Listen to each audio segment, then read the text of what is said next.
ممنون خدا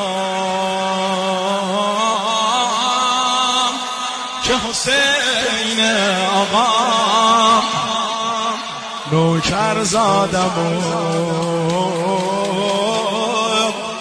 افتخار برام نوکر زادم و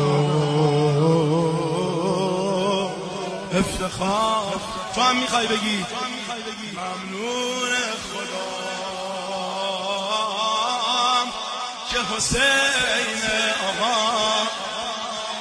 نوکر زادم و افتخار برام نوکر زادم و